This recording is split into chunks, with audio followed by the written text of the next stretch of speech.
یہ سرکار دو جہاں صلی اللہ علیہ وسلم کی بارگاہ میں جب اسلام لائے تھے کتنا مال دیا؟ ان ابا بکر یوم اسلم ولہ 40,000 دینار ما انفقها علی رسول اللہ صلی اللہ علیہ وسلم. جس دن اسلام قبول کیا تھا اس دن 40,000 دینار تھے. اسلام قبول کرتے ہی مصطفیٰ کی قدموں میں ڈال کے کہا ابو بکر بھی تیرا ہے، اس کا مال بھی تیرا ہے. 40,000 دینار کتنے ہوتے ہیں؟ یہ 3.5 ماشے سے زیادہ سونے کا سکہ ہوتا ہے. 1 دینار تو 40,000 دینار. آج کی بات نہیں، کتنے سال؟ ذرا میرے ساتھ چلو مسئلہ سمجھائیں. یہاں پہ ایک وہ سنی کہلاتے تھے اپنے آپ کو، بڑے عالم دین ہوئے. میں زیادہ وضاحت نہیں کرتا، ان کی تقریر میں نے سنی. زیادہ وضاحت کروں تو شاید آپ بہت قریب پہنچ جائیں. صرف مسئلہ حل کرتا ہوں. وہ کہتے ہیں امام اعظم ابو حنیفہ نعمان بن ثابت رضی اللہ تعالیٰ عنہ نے اس وقت 1500 درہم حضرت امام زید کی خدمت میں پیش کیے تھے جب 3 درہموں کی گائے ملتی تھی. 3 درہموں کی گائے ملتی تھی. کس نے دیے تھے؟ امام الائمہ سراج الامہ امام اعظم ابو حنیفہ نعمان بن ثابت رضی اللہ تعالیٰ عنہ نے ایک سید زادے کی خدمت کی، نذرانہ پیش کیا. امام خود ہے زمانے کا، سید کی خدمت میں خود کیسے چکا؟ 1500 درہم. تو جن کی تقریر میں سنا رہا ہوں نیٹ پہ چڑھی ہے، وہ کہتے ہیں ان دنوں میں 3 درہموں کی گائے ملتی تھی. تو امام اعظم ابو حنیفہ نعمان بن ثابت تو ہوئے 70 ہجری میں یا 80 ہجری میں پیدا ہوئے. اب وہ جوان ہوئے پھر پیش کیے نا. تو صدیق اکبر کتنے درہم میں پیش نہیں کیے؟ درہم دینار میں ایسے ہوتا ہے جیسے روپے میں پیسہ. جیسے روپے میں پیسہ ہوتا ہے ایسے درہم ہوتا ہے دینار میں. کتنے دیے؟ 40,000 دینار. سبحان اللہ کہو بلا. 40,000 دینار خرچ کیے. سرکار نے پھر آخر میں بات کہی. پھر وہ وقت آیا، اسلام کو عروج ہوا.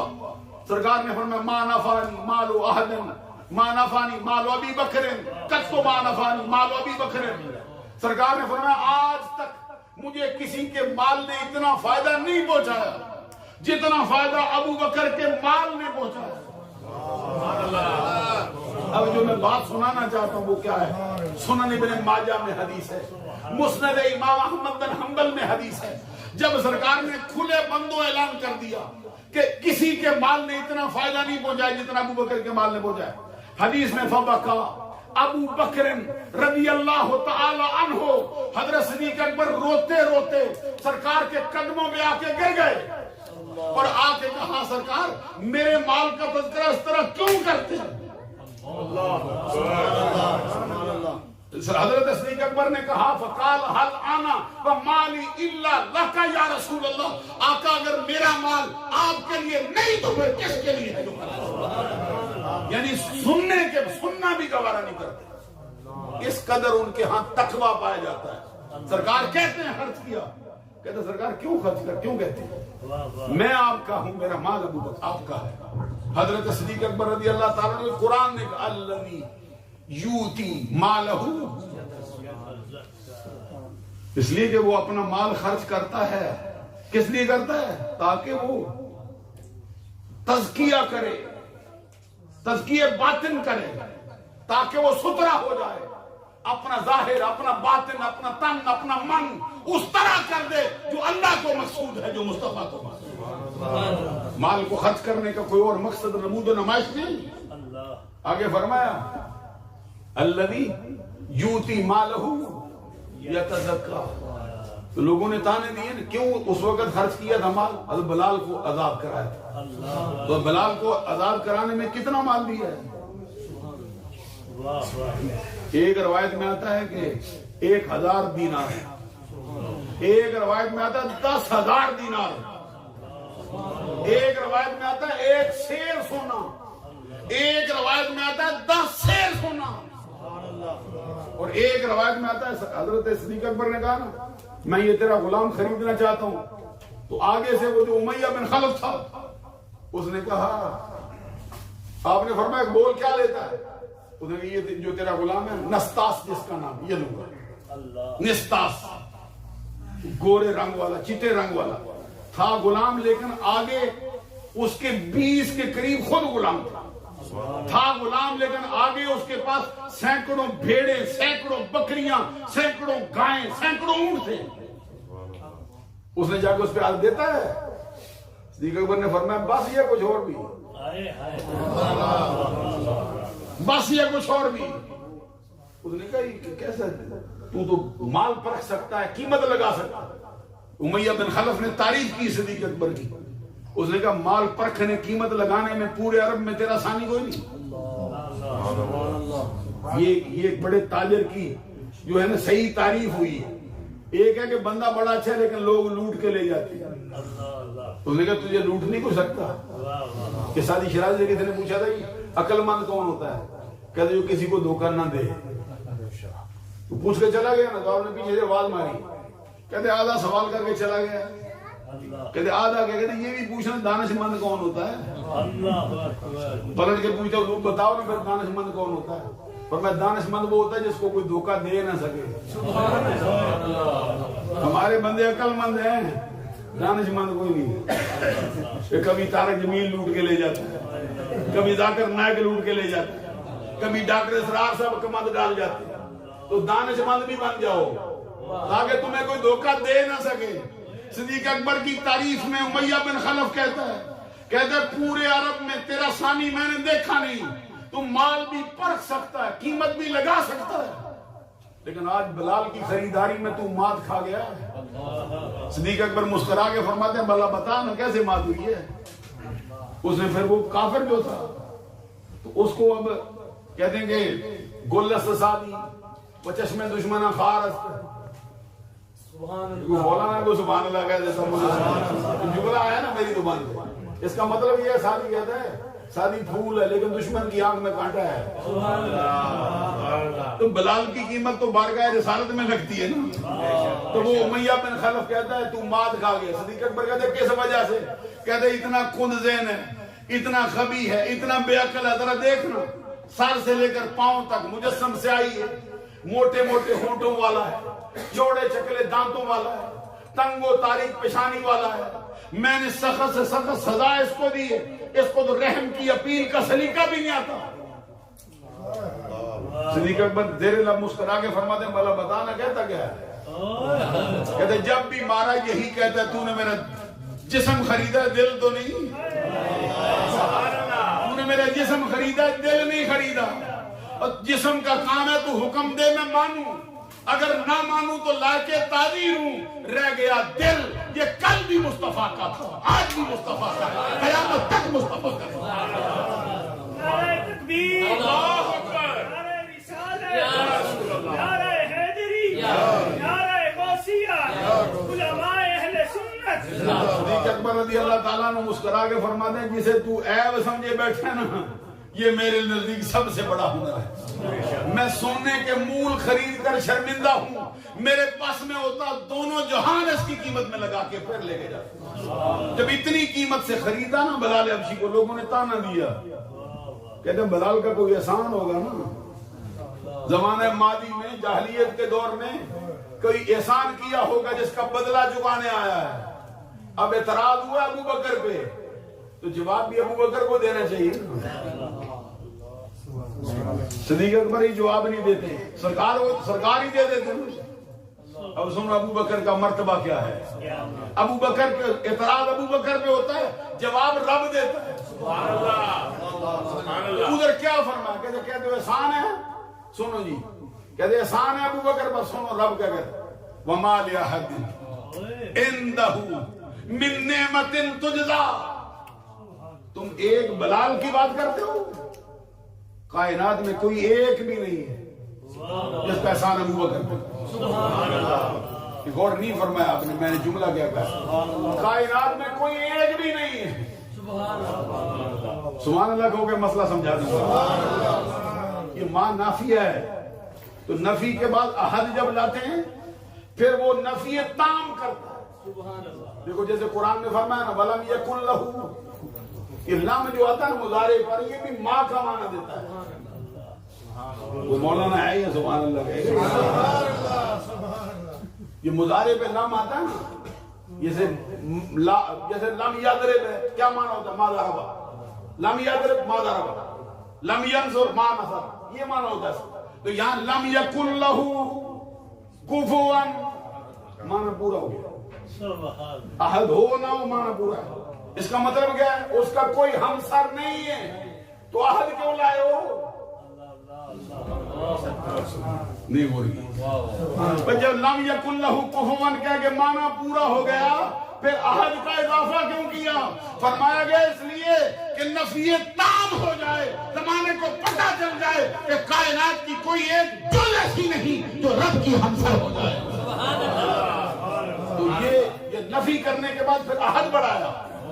یہ ادھر بھی نظر آتا ہے نبی صلی اللہ علیہ وسلم کی بیویوں کے لیے. سنو فرمایا یا نساء النبی کی لستن، معنی پورا ہو گیا. کلمہ پڑھ دو قرآن کا کوئی نہیں. یا نساء النبی چہرے پھیر لیتے ہو، مجھے کیا سمجھ آئے کیا کہتے. غور سے سنو نا مسئلہ کیا ہے. یہ مسئلہ توجہ سے سننے والا ہے. یا نساء النبی کی لستن معنی پورا ہے. کیا مطلب ہے؟ نبی کی بیویوں، کوئی عورت تمہارے جیسی نہیں. کس کو ڈھونڈے؟ نسل انسانی میں ایک بھی نہیں جو عائشہ جیسی ہو، جو خدیجہ جیسی ہو. سبحان اللہ کہہ بلند آواز سے قرآن. یا نساء النبی کی لستن مطلب پورا ہو چکا ہے. لیکن آگے لایا کہ احد. کبھی قرآن سے تھوڑا ربط رکھو، میں احد کا معنی سمجھا رہا ہوں کیا ہوگا یہاں پہ. یہاں فرمایا یا نساء النبی کی لستن کاحد. کوئی یہ نہ سمجھے کہ کوئی تو نہیں، شاید کوئی ایک ہو جائے. فرمایا کائنات کے اندر کوئی ایک فرد ایسا نہیں جو تیرے جیسا ہو جائے. جب نفی کے بعد احد کو بڑھاتے ہیں نفی تام ہوتی. یہاں پر وما لأحد، کیسے سمجھا دوں آپ کو؟ کاش میرے پاس وہ زبان ہو، کاش میرے پاس وہ الفاظ ہو، کاش مجھے وہ انداز آتا ہو جو آپ کے سینے میں بھر دے. فرمایا وما لأحد، کہتے ہو بلال کا احسان ہے. بلا ابو بکر پر کائنات کے کسی ایک فرد کا بھی کوئی احسان نہیں. بلند آواز سے سبحان اللہ. اب لوگوں نے اعتراض کیا یہ ابا جان کا احسان نہیں ہوتا، اماں کا نہیں ہوتا. کہتے ہوتا ہے. ابو بکر پہ نہیں کہتے ہے، لیکن یہاں کیا ہوا؟ کہتے وہ احسان ایسے نہیں ہوتے جس کا بدلہ ہو.